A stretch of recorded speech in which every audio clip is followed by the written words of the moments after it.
Okay, so today's topic is the Biot-Savart law, okay? And a few examples that we did not do previously on the Biot-Savart law.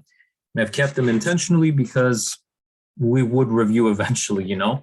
So I wanted to show you first, how would you find the magnetic field in something like this, a contraption like this? And this is not impossible to make. I mean, you just take a wire that's really long right now, and if you curl it around like this, you basically have the scenario that we have in the problem, right?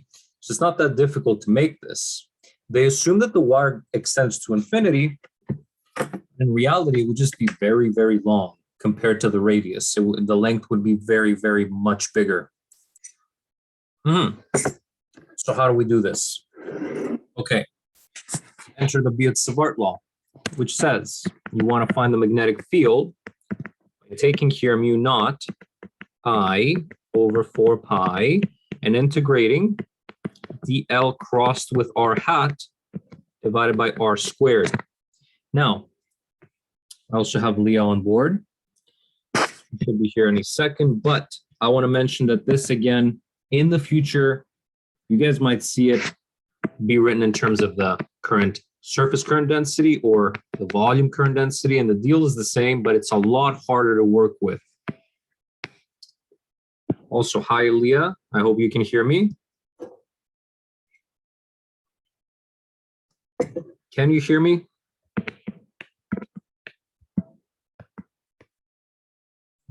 What is she saying? Yes, okay. So I guess you're going to be talking through chat. That's all right.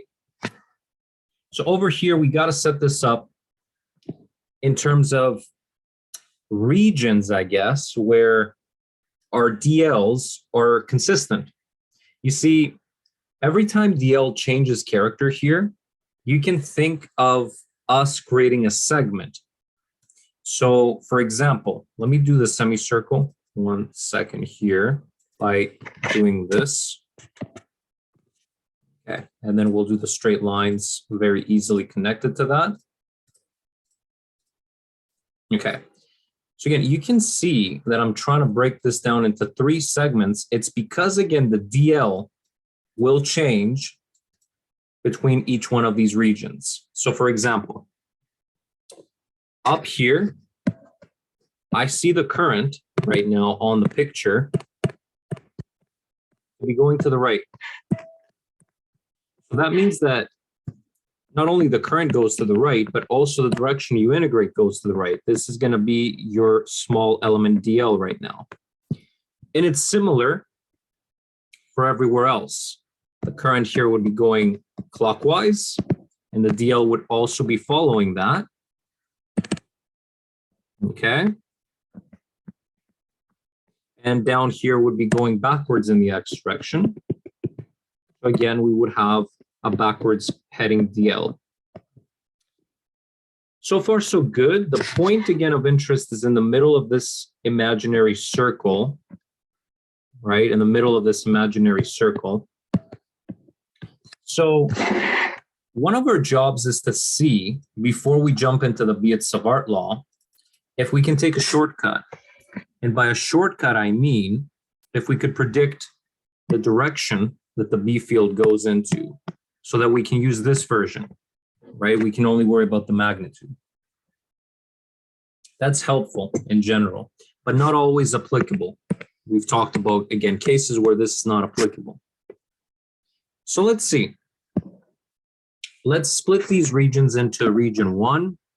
Actually, let's do this one as number 1, 2, and 3. The reason being that the curvy one is actually easier to deal with.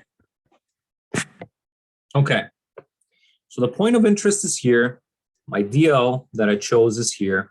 The R vector, let me color this also in white. The R vector here would be always blue in my diagrams. It'll be looking like this. Points again from the contribution element to the point of interest. That's what it does every single time. So if the radius of the semicircle right now is R, I hope we understand that the length right now of the blue vector is also going to be R. Now, you can set up an imaginary coordinate system if you want over here, which starts, for example, here. You can do that if you want to, okay? Just to get a little bit of a grip about direction. So you can see again that this DL, again, if we integrate right now, the R vector, our R vector, would go and span the entire ring over here. It would just be integrated like this. So I've chosen a random position here, this one, to just do my geometry. I want to show my geometry on the screen. Didn't have to be that particular DL. Okay, so how do I determine right now what DL is? Again, I've put an imaginary coordinate system here, a Y and an X. It will help a lot because, for example, we can talk about this little angle that this blue guy opens up with respect to the x-axis. We can talk about that. Typically, you would measure that angle with respect to the positive x-axis though, okay? So look, you would measure it, let's say, from here. Like the positive x-axis is basically the 0 for your phi in polar coordinates. And that's good. That just means that we would start the integration right now, let's say from here. That position right now, you can describe it in two different ways. You could say, for example, that this position is at 3 pi over 2 positive, or at negative pi over 2. And it's up to you, really, to choose which one you like right now for that phi position. And then as we integrate, right, the ring here, you can see that we end up there, which is either actually pi over 2, or I guess negative 3 pi over 2. Both are equivalent. Now, if you had to pick, I honestly think you should ignore the ones that are harder to work with, because these are equivalent. Again, these are equivalent descriptions of those initial and final angles. So why would I try and use this when this is so much more convenient, you know? So out goes this, and out goes that one. So our integral is going to run from negative pi over 2 to pi over 2 for theta, for phi, excuse me. We can see it again, one more time. There we go. Start from here to integrate the ring, negative pi over 2, and we build up to positive pi over 2, following the direction of the current. Not too shabby. So again, if someone was to ask me, how do I define DL? I am in polar coordinates, and I can see right now the same deal that we've seen all other times before. Look, these two arrows, they both have a size r, and the opening angle is a tiny small d phi right here. Kelly, what is DL? The size of DL right now?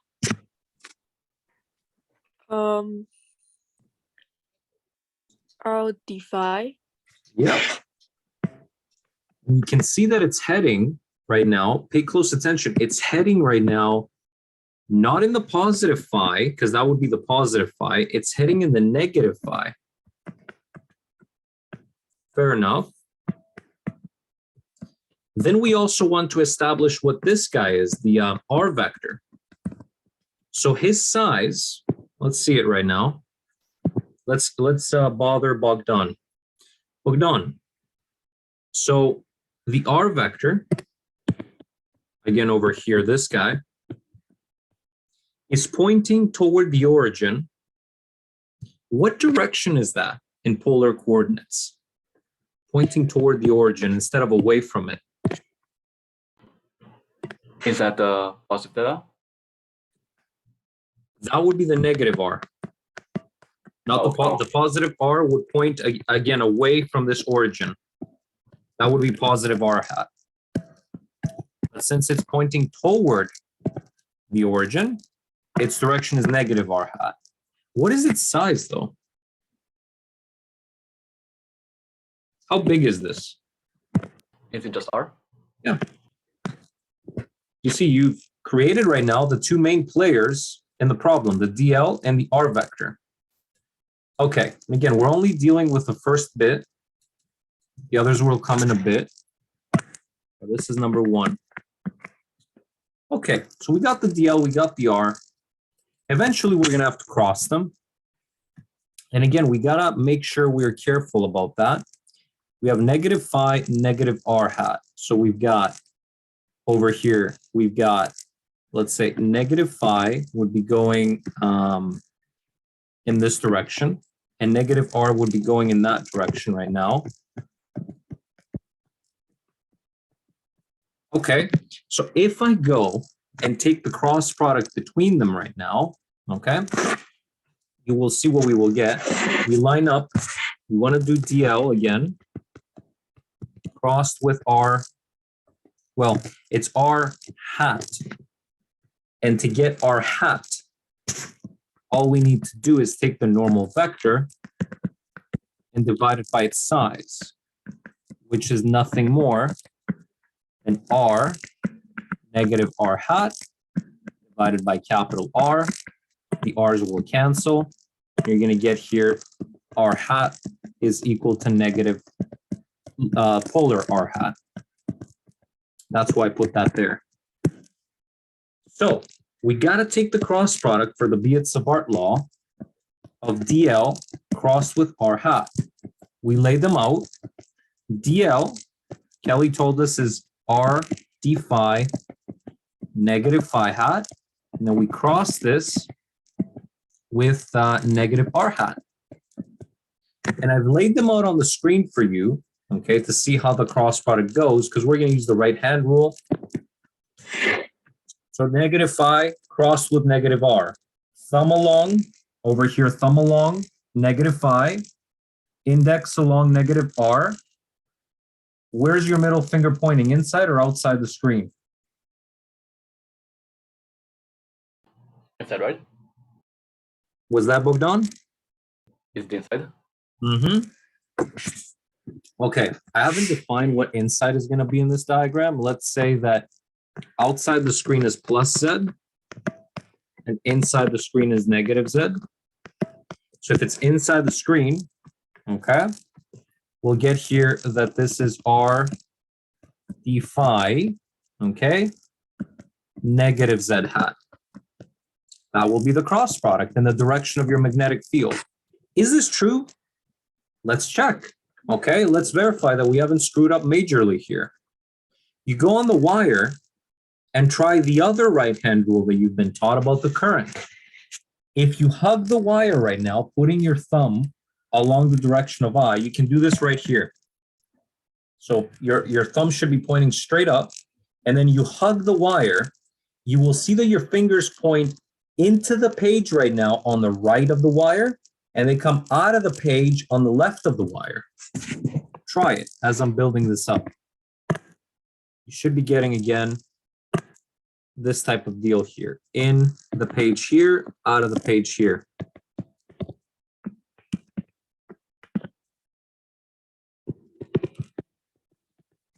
So no, we weren't fooled by the cross product. We also got negative Z hat, which is inside the page for that cross product.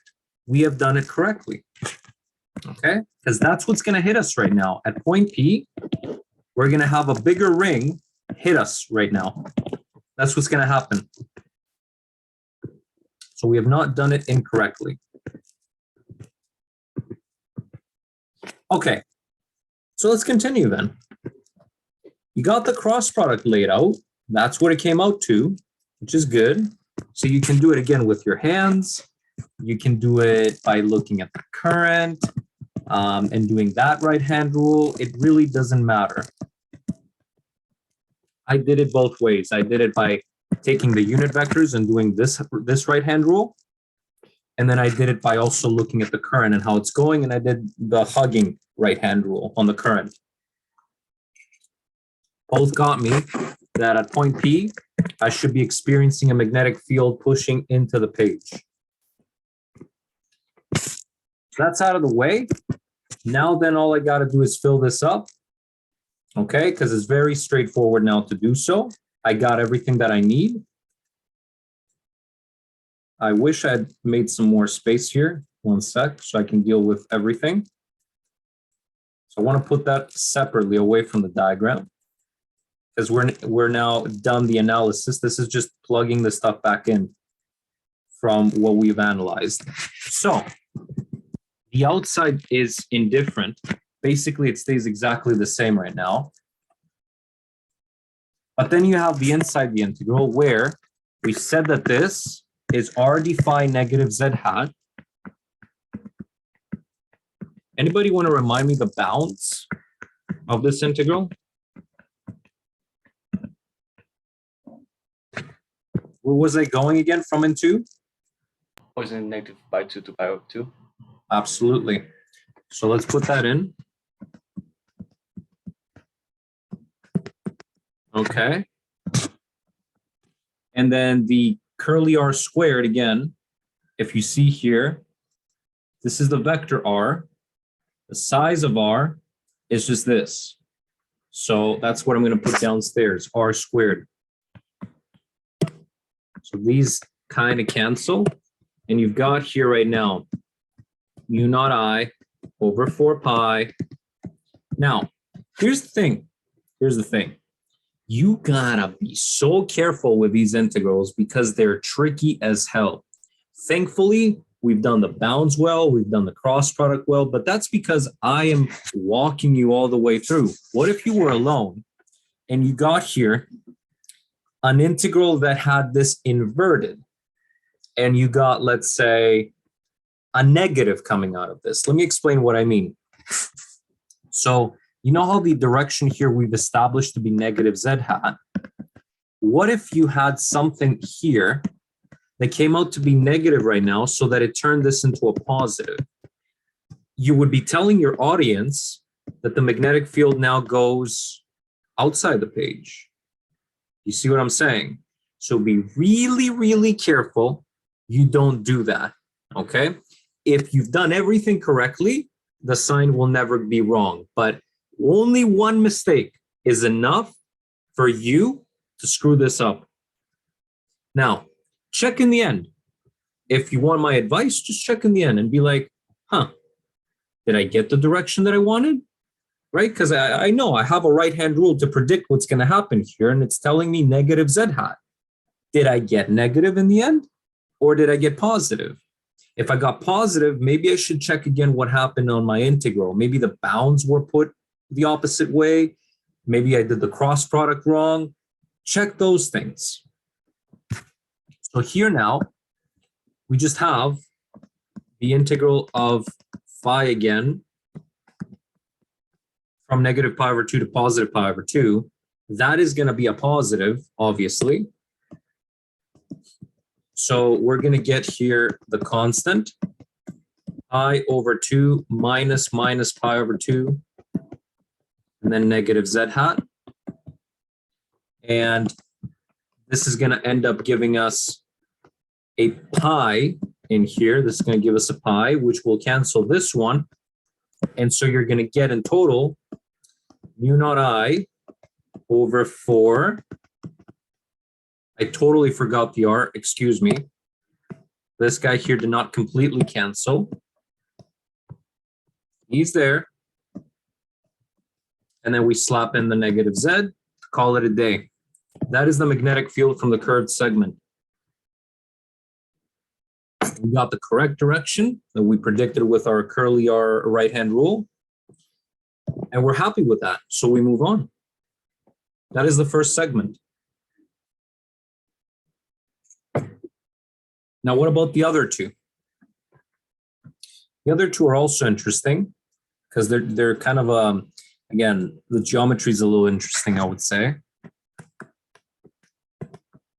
So again, my job is to get dl and r, the r vector. That's what I want. I really, really want that. So let's see what's going on. Point P is here. I'm going to move him over here because I want to draw some vectors in. Let's do number 2 first, if you want. Okay, so pay close attention again. We're connecting DL to point P. Okay, here's my DL happily existing. Okay, the angle again that I'm making, I can give it in 2 ways. I can give the positive version, which is this one. Why would you do that? Okay, it's a bigger number than just using the negative one. Okay, now, I'm just going to say right now that this angle here is phi, okay? But keep in mind that we're going to need to integrate this from somewhere to somewhere else, okay? Keep in mind that we will eventually need to determine the bounds. I think we should do it right now, though. So look at this guy. How do you integrate this first segment? You take right now, you take your start point to be here. What is phi over there?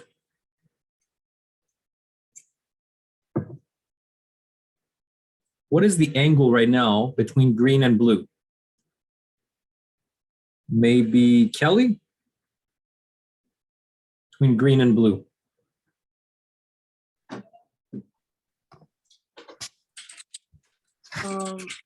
Wait, can you repeat that again?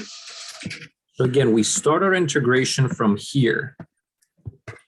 What is that angle phi there?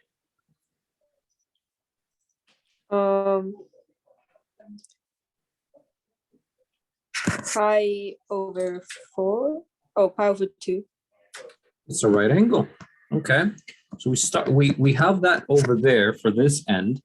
And then, okay, who's going to be clever enough to tell me what happens if I take this to infinity right now to my angle phi? Pay close attention again, what's happening to phi the further away I move, okay? The further I go on this line, which I wish I had drawn straight, there we go. The further I go, take a look at what's happening on the phi angle up top over there. And take a look at what happens if I go really, really, really far away. It will be approaching 0. We will be approaching 0, you see? So our other end for the integration is 0. Okay, you've determined both bounds, 0 and pi over 2.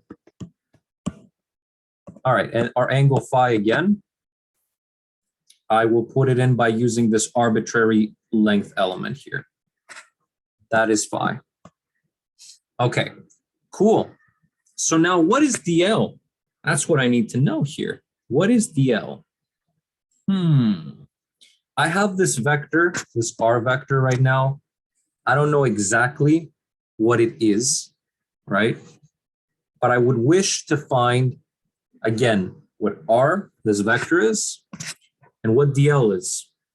Let's think about this for a second. The R vector, I'm suggesting here that the R vector has 2 components. It has, I'll show them to you. It has a Y component and it has an X component right now. Bogdan, in terms of R, that's going to be the size of the R vector, by the way. I mean, duh, right? The size of R vector is just R. We'll determine what that is. But for now, take a look at this. How could I get the X and Y components, like this one and that one, through these 2? Yeah, so the X component will be just R cosine theta, and then the Y component will be R sine theta. Very nice. The phi here we're using, but that's good. Okay, so these are the components. And if I was to write the vector out right now, look at this. I could write it out. The X component is heading opposite to what's positive. So I'm going to say negative X hat because it's going opposite to the positive X direction. And then Bogdan told me that I can express that as curly R cos phi. That's the size of that. Then I'm looking at the y component and it's going along the positive y. So I'll put here plus y hat or just y hat. And then the size of that component, Bogdan told me, would be r sine phi. And here's the beauty about this. I can factor right now this r and write this as cosine phi negative x hat plus sine phi y hat. Why would I want to factor that r? Because in the whole Biot-Savart law, I'm actually interested about the unit vector, which is the regular vector divided by its magnitude. And I have it factored out. So literally, I have this over curly r. So the curly r's drop.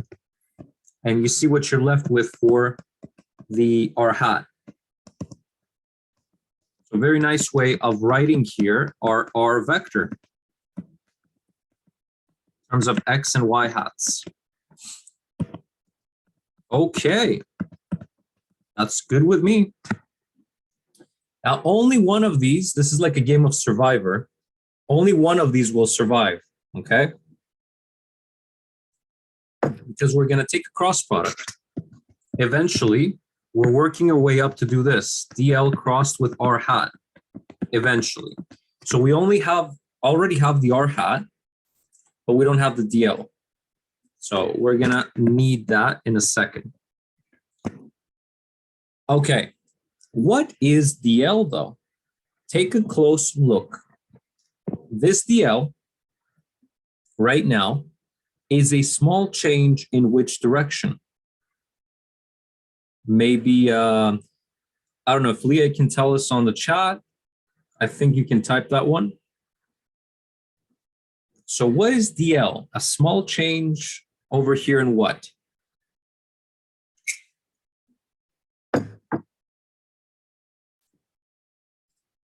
Small change in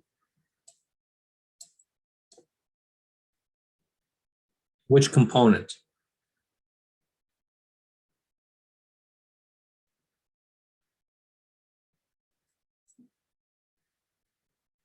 I don't know if Leah can still hear me. Or what about you, Kelly and Bogdan? I want to hear what, again, this DL represents, right? It changes a little bit in what direction? X. X. So if I was to represent it, she said X as well, Leah. Okay. You're both correct. So it's a small change in X. We know that's true. What is the direction of this now, Kelly? Where is it pointing? Negative X. Good. That's your DL. Perfect. Now, the only problem is I don't have exactly what dx is. I will have to work that out in a second, but one problem at a time, right? So this is our DL, okay? And now I can go ahead and actually take the cross product if I wish. So we have dx x hat right here being cross producted, okay, with cosine and sine over there. Who will survive, Bogdan? Which one of these cross products will survive and why?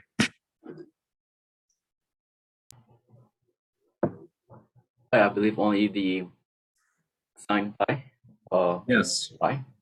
Yes, And because the opposite direction cancel out. Good. These two here are parallel. Again, parallel or anti-parallel doesn't matter. If they are on the same line and you take the cross product, two vectors, again, these two vectors don't span any area. You can think of it that way. But now the x and the y, they do span some area. You can see the area that I create here. They define a plane. But if they're parallel, the two vectors, they don't define a plane. The cross product is 0. So it's, again, this poor guy will not survive, and we'll get here dx, x crossed with y right now. dx sine phi, excuse me, x crossed with y.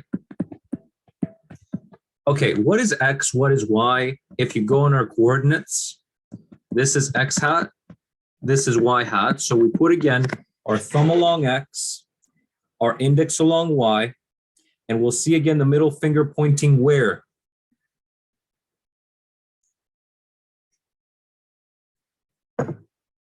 Toward where?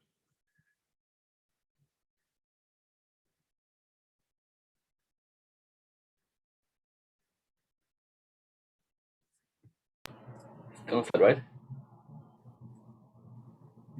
X again is our thumb, y is our index. It should Oh, point. down. It should point as you see toward my face, right? The middle finger. Right. Okay.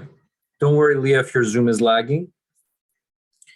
Let me know again if you lag out completely, of course. So if we have here these two, then the cross product is basically out of the page. And out of the page is plus Z. Okay. Does this make sense? Let's go and investigate. You go to the diagram, you do the curly right-hand rule on the bottom current, and then you see your fingers, they're going to go into the page here and out of the page here. Wait a minute. How does that make any sense? You see that? They're going to go like this. That's the problem. That's actually a bit of a problem here. So we see that the cross product that we just did gave me the opposite of what I know should happen. But I'm not done yet. Here's the thing. The Biot-Savart law, the beauty about this. Yes, this does determine your direction. I'm not going to lie, it does. But there's one other thing that can also flip that direction, and that is your integral bounds. So don't fret that we got positive Z, even though it was negative. You know, the actual thing is going to be negative Z hat. It's because the bounds here will come in and clutch the situation, or so we hope. So as we go back in, we're going to have to fill this up. I have not finished though yet. I'm not done. Okay, because I don't exactly have what R and DL are in terms of phi. I have them in terms of weird things like dx, for example. I don't know what x, dx is here. Like I gotta change this stuff. Okay, so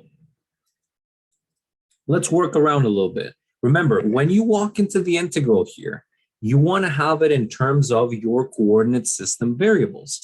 So X and Y are not good right now because our coordinate variables are R and phi. Okay, that's what's going on. We're working in polars. You got to pick, by the way. If you want to do X and Y, it's fine, but you can't have a mix. You can't walk in here and have R, X, phi, Y. You pick which coordinate system you want to work on, and that's what needs to be in here. So, this guy right now, you see how it's been defined. It actually has not been defined. We don't know what he is in terms of X and Y, but I think we can figure him out. Okay, if we try. So it's this guy right here, right? And we see again that we might have some connection here with phi. We might be able to connect them to phi somehow. Okay, now the problem is I don't know exactly what this R is going to be. It's going to be a variable once again, but it points you, look at this, it always points you from that element to the origin. In the polar coordinate system, that is still what the R does.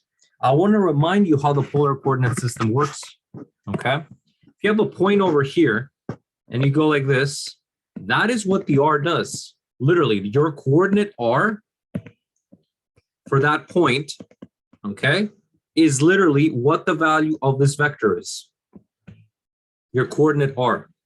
And the phi, again, if you take it this way or that way, it doesn't matter. Just remember this is going to be a negative angle. But again, your phi would have been this pink guy. That's how your polar coordinates work. So essentially r has the ability to stretch anywhere you need him to go over here, as long as he is pointed or pivoted at the origin, okay? These are all r vectors over here. All of these, they're r vectors. So in your case, you have like a straight line over here, okay? And you're defining DLs, and you have, again, some vector point to the origin. That is guaranteed the job of the r in polar coordinates. That is r itself. So again, we need to stress this. R is actually the polar r. That's the size. Okay, so problem almost averted, okay? Problem almost averted. Then you have the dx, right? You have the dx guy over here.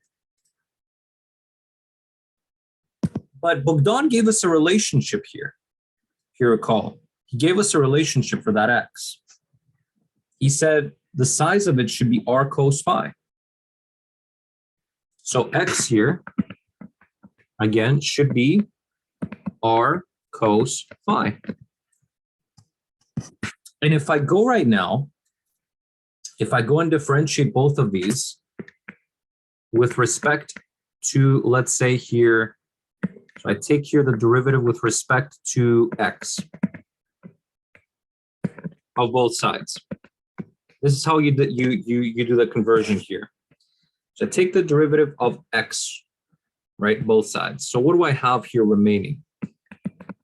Well, the right-hand side over here, I can use a product rule, first of all, to split this up. Okay, and I can go in and write this as dr dx, leaving this untouched, and then the derivative of cosine here would be, I suppose, we'll write it like this. We'll write it as negative r sine phi. The right-hand side will be 1. So you can see here, I can actually do the conversion if I want to in terms of r. However, I want to think of a simpler way. I don't want you to go that deep into this. I want to think of a little bit of a simpler way of converting the dx into some kind of d theta, if you must. I want to think of a little bit of a simpler way. So give me a second while I do that. All right, so to figure this out, again, we look at our angle, and we understand right now that this r sine phi, secretly, first of all, is the radius. It will never change. It will always be the radius that you had here. And this allows you to build a little bit of a triangle here. Okay, if you try to solve, it allows you to build a little bit of a triangle.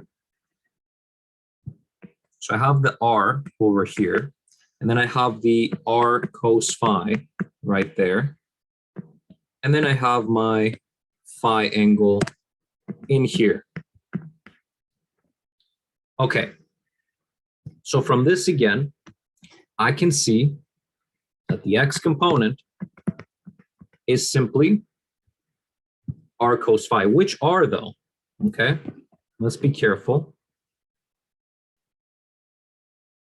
I want to use, I would avoid using the hypotenuse because I don't know what it is right now. This r is unknown, okay? I probably want to use these three right here. And I would say, let me think about it. I would replace this first of all with x, because that's what it is. I want to find the relationship that it has between r and phi. And now it's very straightforward once you do this. So you say x is nothing more then tangent of phi. Again, tan of phi is r over x. So x is r tan phi. Fair enough. So from here, I would like to differentiate both sides with respect to x. That's what you saw me do earlier. I just didn't realize that I can call this capital R, and I did it in a little more cumbersome of a way. So we take the derivative of both sides, but R is a constant. It can be pulled to the front. And if I take the derivative with respect to x of tangent, they don't communicate here, these two. I need implicit differentiation. So I need to have a dd phi hitting the tangent. And to get that dd phi, without ruining the derivative that I'm trying to take, I need to multiply here d phi dx, so that these cancel and you get the original back. Left-hand side, derivative is 1. Right-hand side, the derivative is secant squared of phi. Okay, that's what I'm seeing again. Let me be really careful about this. Opposite over adjacent. Tan of phi is r over x, and then x. Oh my God, why didn't you guys stop me? Look over here. It's this guy, right? So it's over tan phi, and that is just cotangent phi if we rearrange it properly. So we have cotangent phi here, and its derivative, if my memory doesn't escape me, this is negative cosecant squared. Remember that from Math 117. Okay, fair enough. So we have here now 1 is equal to negative r d phi dx cosecant squared phi. Rearrange now. You want to find what dx is in terms of d phi, remember? So we have minus r cosecant squared phi d phi. And there it is. There it is. Phew. Okay. So that's that. We are now ready to go and fill the Biot-Savart law. Everything in terms of original variables in the polar coordinates. So the current and the constant at the front stay the same. Okay. We'll put the bounds in a second. The cross product here was, if you recall from down here, it was this guy, dx sine phi z hat, dx sine phi z hat, and the denominator here, this r is just r squared. Okay, so far so good. And then I'm going to plug in what the dx is. So we've got here minus r cosecant squared phi sine phi. So we replace this dx, and then we still are dividing here by r squared. Okay. All right, so far so good. Now, the r squared we want to get rid of. We want to leave this as an integral only of phi. Okay, so we can get rid of it. Remember this little triangle? This is r. Kelly, I want you guys to participate a little bit. What is this in terms of these two? What do you think? R and phi in terms of, wait, R in terms of This the big guy? R. Yeah. In terms of these two. Small r is equal to big R times. Yeah. Is it times or divided by? Divide. phi. You have it. If you're ever stuck, Kelly, just write the sign of phi here. It's r over little r. And you want to rearrange for this guy. Okay. So it's big out over sine. How else could you write this?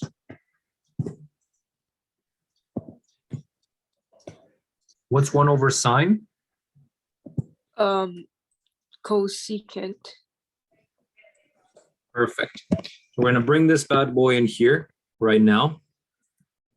This is r cosecant phi. Whoops, cosecant phi all squared. I hope you can see that the cosecants go bye-bye. Okay. And so one factor of r here goes bye-bye. So we still have, let's do it all here. You got mu naught I over 4 pi. Okay. One factor of r is going to be surviving here and getting pulled outside. And then inside, you are remaining literally right now with sine of phi. I forgot the d phi here. It's supposed to be here. There we go. So when we're replacing this guy with that, we have the d phi also multiplying it. Okay. So we have sine phi d phi, a negative sitting out here, and then we got to integrate. The bounds again, I got to follow the direction of the current. So the current is coming into the left here, as you can see. So I got to start from all the way out to what, from what angle out here? What's my phi angle here, all the way at infinity? What did we say it's going to be? 0. 0, and integrate until phi is Pi over 2. exactly. Okay. We put in our bounds. Okay, our direction is z hat again. Okay, so I can basically, let's see here, integrate the sine to get a negative cosine. Okay, and we're still evaluating this from 0 to pi over 2 in the z direction. These guys go away. And what are we left with here? Mu naught I, 4 pi r, and then we have cosine of pi over 2 minus cosine of 0. All right. Cosine of pi over 2 is 0. Cosine of 0 is 1. You get a negative 1 then, and your result here is mu naught I over 4 pi r negative z hat. So because we played our cards correctly, we get the negative z hat that we were expecting in the first place. And that's it. That is the magnetic field from number 2 over here. Let's, again, call it number 2. It's a big problem. This is not an easy problem. That's why I picked it. That's why actually they gave it as a multiple choice, because they know that it's a little bit long and cumbersome. But it's all right. So that was segment here number 2. Okay. Now, I'm not going to solve segment 3 because I think you can be clever about it and notice something. For segment number 3, if you do your right-hand rule again, if you put your thumb, it's hard to do on my perspective, but if you put your thumb along I and curl your fingers, you're going to be going in the page again on the inside of the wire, like this. So that's going to be the direction again of the magnetic field. This is what's going to hit you. So the top part is a mirror of the bottom part, literally exactly identical. And if it contributes in the negative z direction as well to point P, they should be giving you the same thing. So 3 You can set it up. I'm not going to do it because for the sake of time, I want to show you more problems. If you set it up, you're going to get the same result as part 2. That's what I'm trying to tell you. It's going to be the exact same result. Okay, I'm just lining these up here for you. Okay. So I'm not going to do it, but yeah, 3 is essentially the same as 2.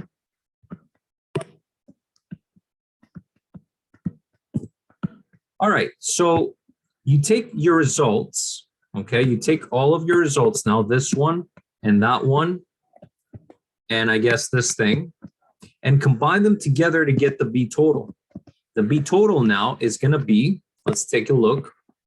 Everybody here is pointing in the negative Z direction, so we have mu naught I over 4 pi r, this guy, twice from the top and bottom segment, so times 2. And then this is directed in the negative Z hat. Then we add to it the other result from over there, which is almost the same, besides it doesn't have a factor of pi on the bottom. So mu naught I over 4r in the negative Z. And so we can get here, we can factor mu naught I over, I guess here, we could factor the 4 pi, or the 4r, excuse me. If we factor that right now, we have, let's see, we have left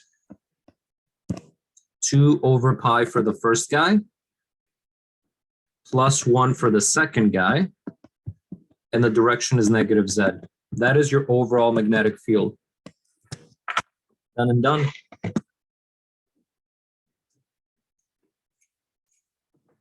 Okay, so it's pretty complicated. As you see, finite segments are not fun to work with, but I never promised that they would be fun to work with. Curved segments, they're all right, but straight segments, we kind of hate them. But if you're on an exam, it's most likely that you're gonna be asked about a straight segment. And this is actually a pretty good candidate question for an exam. One more that is a really good candidate about this, and it's gonna repeat the geometry. I want you to settle with the geometry that we did in this problem. One more that they could ask you on the exam is this one. The exact problem that you see here, okay? And because I know that the Biot-Savart law really shines for finite straight segments, this is one that I really do want to show you. Okay. So I'll set the wire up. You can see the situation, what's going on. The placement of your y-axis is really, really, really damn important, okay? I don't like the way that they've set this up. This looks ridiculously stupid to me.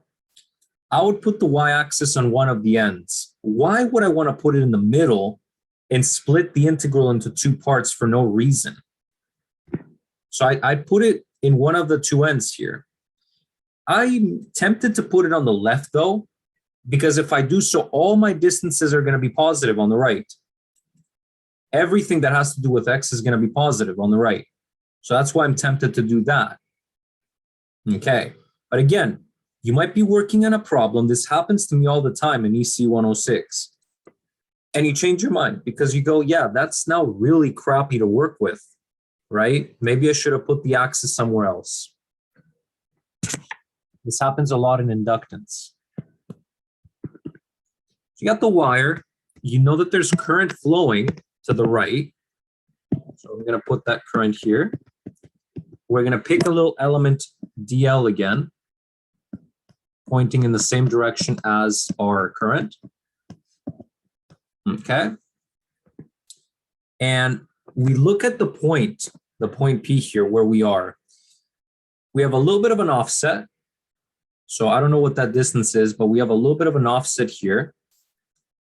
We're not exactly above the edge of the wire on the right. And then we're given the vertical distance that point is. So we're gonna fill that in right there. It's called R. That's where your point is of interest right now. That's where you want to find the magnetic field. I have no idea right now what this guy is here, this little distance. I don't know.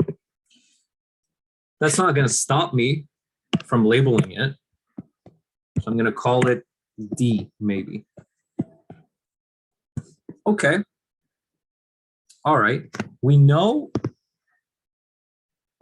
for some reason they call this 2L. Who am I to disagree? Okay. Who am I to disagree with these decisions? So the length of the wire is 2L. Makes sense. Just to show you how stupid sometimes their intros are. So this is 2L. Okay. Now, from here onwards, I'm going to put in the structure that I already know. Remember, our goal is to find what DL is and what R hat is. These are the primary focus of what you should be searching for. Kelly, let me ask you something.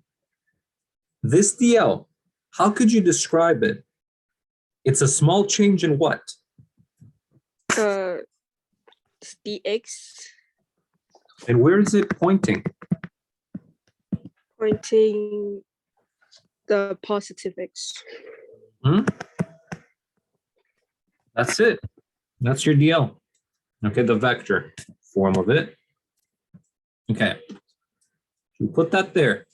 Now we got to work with R hat, but first, before we go to that, we got to work with R the vector. Let's see what happens. So R the vector connects again, element to point of interest. There. That's what it does. Okay. This is R vector. Notice the 90 degrees here. Notice this angle here. I'm going to call it theta. It's not going to really be phi. Why, you might say? Why is it not phi? Well, because phi is defined like this. Like you have the R centered at the coordinate origin and you move this guy about, right? But now you're not centered at the origin. You see what I mean? You're moving about the x-axis. So this is not really phi, technically, you know? So we're going to call it a theta. Okay. And since I'm kind of using a mixture of polars and Cartesians here, I think we can call this something. Okay. I'm going to ask Bogdan, tell me what I could call this right now, this distance from the y-axis. What is that distance?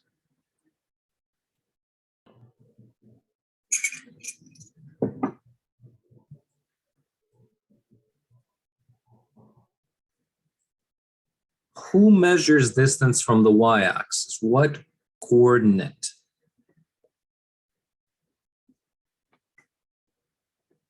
Distance from the y-axis.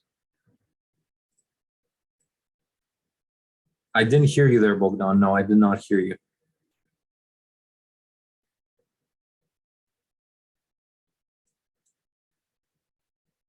If you want, you can chat with me.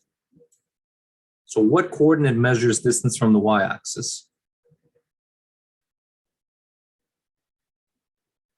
And it's a variable. Again, we can tweak it. We can change its length.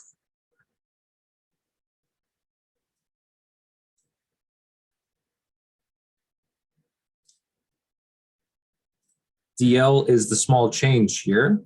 This guy here, Kelly, do you want to help me? What is this guy here? X. X, right? It's, again, this X, we can vary, right? As we do the integral right now and span the wire, okay? As we do this integral, we can vary the X along with us. It's a variable. So if we do this part right here, if we focus on this little segment, that distance is still going to be X because X is a variable.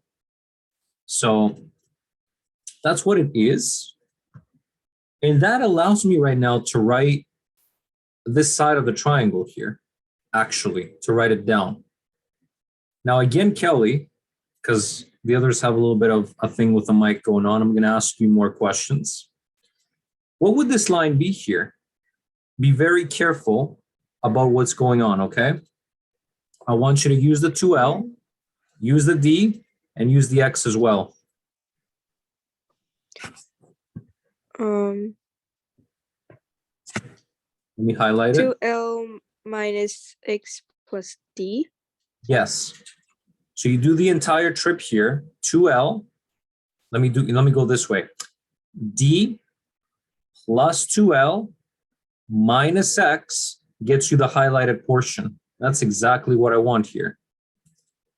Okay. So again, D plus 2L minus X. Good stuff. Again, I don't know what D is. All right. I want to do some relationships here, okay? So let's start working those out from the diagram.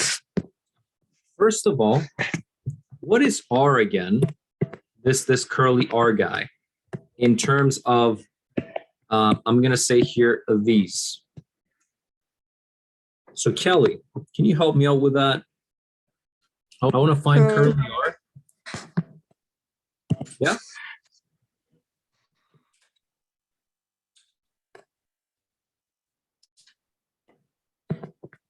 What's sine theta right now? R over curly R. So curly R here should be? R over sine theta. Or otherwise known as?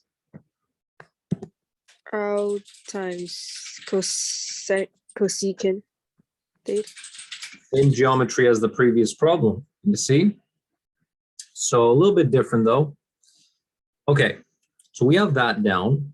Now, could we get a relationship between X? I want to find eventually a relationship between X and R and theta. So I focus here on these three. How could you relate these three?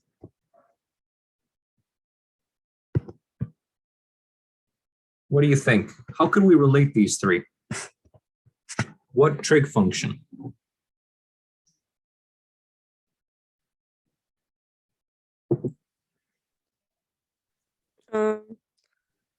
Tangent. Tangent. Tangent here is opposite over adjacent. Okay. You'll see why I got this. It will make sense in a second. It's similar to the previous problem though. So R, the vector right now, I can write it down if I would like to in terms of an X and a Y component. So the X component right now would be, you know, this guy. Okay. So I'd have, again, D plus 2L minus X, all in the positive X hat direction. That is its X component. And the Y component, as you can see, is simply R Y hat. That's it. Okay. So again, over here, what I want to do eventually is the cross product between DL and R hat. Okay. So I got to be really, really careful about this. The cross product between DL and R hat right now. I'm thinking of a couple of ways I can start this up. Why not do DL crossed with R vector divided by R? Just like that. And if I did that right now, again, I'm just manipulating this a little bit. 1 over curly R, DL crossed with R hat. Sorry, with R vector this time. I'm factoring the magnitude out here in the front. I don't know the magnitude yet. I will bring it in though eventually one day when I do the substitutions. I have it in terms of theta. Okay, so I have this. And so if I continue below, 1 over curly r right now. And this cross product, we have dx x hat for the dl from here.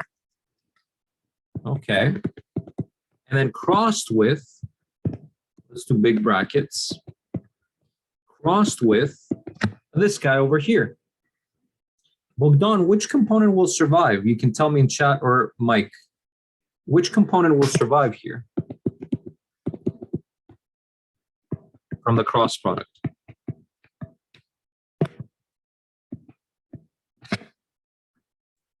He says why? Yeah.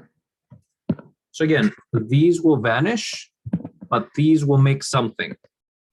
So you've got here right now 1 over curly r, dx times r, and then x crossed with y hat.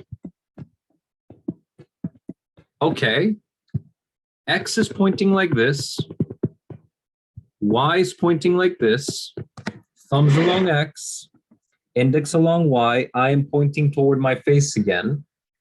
And in this diagram, pointing toward your face means outside the page and plus z. Inside the page means the opposite. Okay, so we have here the output to literally be r dx over curly r and then z hat. That's the cross product. That is it. So this is a blue equation. Important. We also have what curly r is in terms of theta. Important again. But I don't have what dx is. I don't know what this thing is. I don't want it in my final integral. Okay, I really don't want it. Thankfully, I have one more equation I haven't used over here, this tan theta guy, okay? This is gonna be interesting. Watch what happens here. So I can go ahead and multiply both sides here by that denominator, getting myself d plus 2l minus x tan theta is equal to r. I can expand a little bit. So I will have d plus 2l tan theta minus x tan theta is equal to r. The goal is to isolate for x right now. I'll move that over there. Maybe I'll bring that over here. And then I'll have x tan theta equals to, d plus 2l tan theta minus r. And my final move here is to divide both sides by tan theta, obviously. So x here is going to be d plus 2l minus r over tan theta. But r over tan theta, we know very well, is cotangent theta. So I have it where I want it right now to do my strike. I'll take the derivative of both sides with respect to theta. Okay. So doing so on the left-hand side, I'll need to use implicit differentiation in a second. Let me just write out the derivative first. D plus 2L minus R cotangent theta. Okay. So on the left-hand side, I have to have a ddx. But to have that and not destroy the original derivative, I have to multiply by this term. So I can do dd theta instead. This derivative is ridiculously simple. Okay, so you're left with dx d theta on the left. Now, Kelly, help me out a little bit. These are constants. What is their derivative with respect to theta? 0. That is also a constant. I can pull it outside. What's the derivative of cotangent from the previous problem? Do you remember? No. It's okay. It's a rare derivative. It's negative cosecant squared. So dx in terms of d theta is r cosecant squared theta d theta. There is our final piece that we needed. So finally, I can merge these two pieces and say the cross product between these two guys is simply r over curly r, okay? Dx here is r cosecant squared theta d theta z hat with a little bit of reorganization, r squared cosecant squared d theta over curly r z hat is our cross product. So the main meat of the question is done. That's it. Now that you have that, you're going to fill in the integral. So I'm going to bring it in. You have all the pieces ready to go. I'll point arrows where everything goes, but constant again here, not really going to change. The current is just I, mu naught over 4 pi is just constant. We'll talk about the bounds, but the cross product, once again, you got it down here. I'm bringing it in. There it is. And you're dividing that, it says, dividing, 1 second. Dividing by curly r squared, I can write it like this. Who cares? Okay. And that is our cross product. Fair enough. The bounds. From where to where? Let's see. The left angle here is called theta 1 on this diagram, and the right one is called theta 2. We're going to integrate in the direction of the current always. So, from where to where? Kelly, you want to help a little bit here? So this is the initial. The furthest we can be from point P, which makes an angle theta 1. The closest we can be from it, which makes an angle theta 2. Where are we going to take theta from and to? From theta 1 to theta 2. Yes, following again the direction of I to integrate the theta. Beautiful. So let's go and put that in. Okay, so after a little bit of recombination here, you've got mu naught I over 4 pi. Okay, the integral is from theta 1 to theta 2. We've got r squared cosecant squared theta d theta. And then underneath we have r cubed. Okay, we have r cubed. Now, from far away land over here, remember this guy? He's coming in. This guy over here is telling us how curly r is in terms of r and theta. That's what we found him in the beginning from the trig over here that we were doing. So we put him in. And we see that the curly r in the denominator is cubed. That's a single r. We got to cube that guy. All right. So we got a little bit of a cancellation for the r's, a lot of cancellation for the cosecants. And what remains now from this problem, mu naught I over 4 pi. We've got one factor of r surviving in the denominator and one factor of cosecant again surviving in the denominator. The d theta goes here, and then the z hat goes here, and then the bounds look like this. Kelly, can I integrate this thing?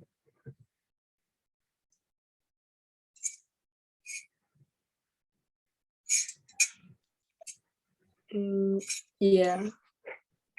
How?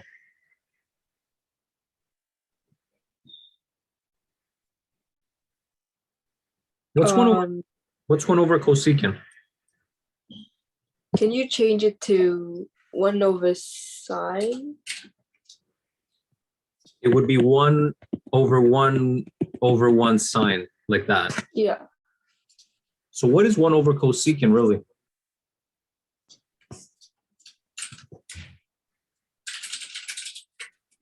Sine. Okay. So the integral of sine is, yeah, Kelly?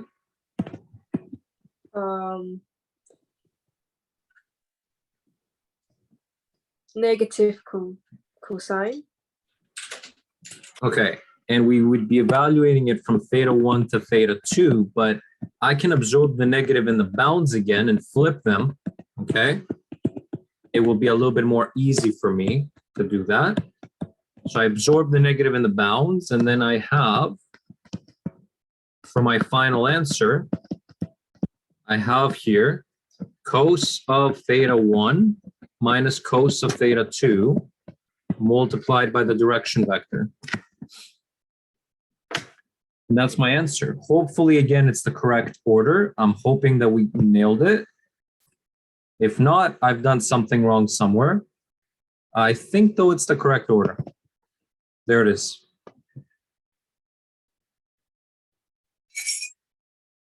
Okay. So another one here where you see again, we use the same geometry that we did in the previous problem. I was chasing for a way to relate dx to the angular world, and I did that by picking up one of the sides here, okay? I did that here. So I wanted to relate x to theta. That is the only relationship here between them that doesn't involve another variable. These are constants, right? So I had to use this. And so I rearranged for x painfully, but I got it over here. And all I had to do to find the relationship between dx and d theta is to differentiate this with respect to either one. It doesn't matter if it's with respect to theta or not, it will play out the same. So I did the derivative with respect to theta on both sides, and then eventually you establish what dx is in terms of d theta. And that is very important because that allows you to replace the dx where you had it in the dl term, right? It replaces this. So it's very important. We needed that. Now, it's not impossible to work this integral in Cartesians, okay? It doesn't matter actually, but what's gonna happen if you try this in Cartesians? You won't believe it, but what's gonna happen is you're gonna have to do a trig substitution, and the trig substitution is gonna give you exactly this dx, by the way, exactly this dx right here. It's gonna be really weird how it all works out for you, but that's what's gonna happen. You can try it and see in Cartesians what happens, right? If you just switch all the other variables in terms of x and y. But I like to do it in polars right now because I know of that little thing that I just told you, that Cartesians, not only will they give you a harder integral, that harder integral will require a trig sub, and that trig sub is going to get you exactly the same answer at the end, by the way. And then you can switch to the Cartesian world if you want. But I don't want to. You know, I'd rather work with the angles here rather than with the length of the wire. So that's why you don't see, by the way, the L anywhere in here, right? Because we're working with angles. If someone was to ask you what theta 1 is, you can get it. You can go back on the diagram. If you're not given that theta 1, you can go back on the diagram and say, oh, it's, you know, this side is 2L plus D, this side is R.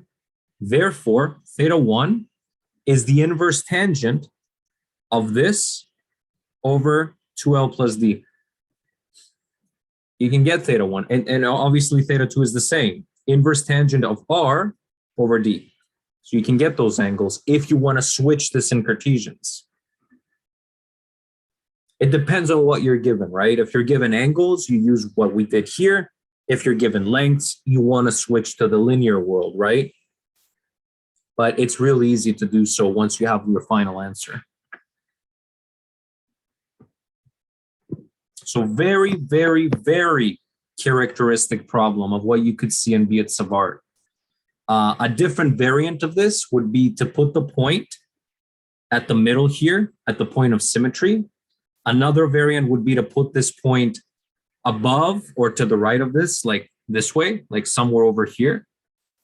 And we did the harder variant here, which is to put it in between those two. So this is the harder variant of that example. I don't think you're going to see crazier problems than this. I have lined up the cylinder here, which I did want to show you, but for the sake of time for today, it's already 7:38. We have a review at 8 for Math 119. So I'll skip that for now. And again, I'm always going to pile up problems that I wanted to show you. If we have time by the last session, I will show them to you. But I always go with probability. You know, I go, what's the most probable thing they're going to see? And I think these questions are way more probable than the cylinder one.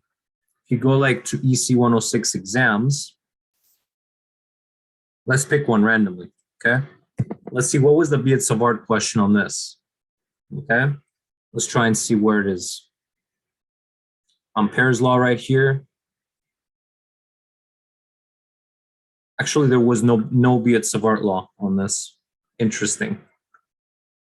Yeah, that is really interesting. Sometimes it doesn't even pop up. That's a capacitor problem. I showed you this yesterday, Kelly, on the video there. Is this a? No, this is an inductance problem. Lorentz force. Inductance. It's so heavy on inductance. I mean, you can see that it's almost never asking for anything else. It's like always inductance, inductance, inductance, inductance. All three of these questions are inductance. Inductance. Ampere's law. There it is. There's the. This is where I took this from. The cylinder one. This is Biot Savart. Okay, and they give you, they're very kind this time, and they give you the result for a ring, the magnetic field of a ring along its axis. They're so kind. So they go use that. We're just helping you out to build this out of like thin rings, basically. So I do want to show it to you eventually, but that's again as much as they did on that one. Anything else on the Biot Savart law? Inductance. More, this is again more inductance here. I can tell immediately. Ampere's law. Not sure, but not Biot Savart law. Biot Savart law right here. So you're approximating a neutron star as a disk that's spinning. You're going to have to find the magnetic field along the axis of that disk. Similar to the ring question we've seen, but it's now a disk instead. Okay, so that's the Biot Savart law, I guess, for that one. And, okay, inductance, Ampere's law, Ampere's law, Ampere's law, capacitance, inductance. I mean, it even says self-inductance. And that's the exam. So you see how heavily it's weighed on self-inductance and inductance in general, right? You barely get to see the Biot Savart law. That's why I only want to spend one review on this and not really that much of attention, because it's not really there. I haven't seen anything yet that is like Biot Savart related. It's always inductance. Seems like your prof in the past was really in love with it. But again, we might look at that cylinder one at a future review. For now, I'm just going to tell you the Biot Savart in the past exams has not played a major role. It's always inductance. As you see, 2 out of 6 or 3 out of 6 questions are inductance based. And maybe one of them is Biot Savart, One of them is like capacitance and one of them is Ampere's law. You see, again, it's a weaker topic for the final exam. Anyways, that doesn't mean we're not going to look at it. It means we're going to, distribute our attention appropriately. We're not going to spend all the time on Biot Savart. Okay, so that's all I had for today. We'll meet again. When is the next meeting here? Tomorrow at 8, okay? Continuation into Ampere's law. So I'm going to show you all the scenarios you can have, as well as some trick questions that might pop up for Ampere's law that need to use superposition. I've got in mind what I want to show you. B there, B square, okay? Because these reviews are actually now getting really important. This stuff's going to be on the exam for sure. I'll stop the recording here.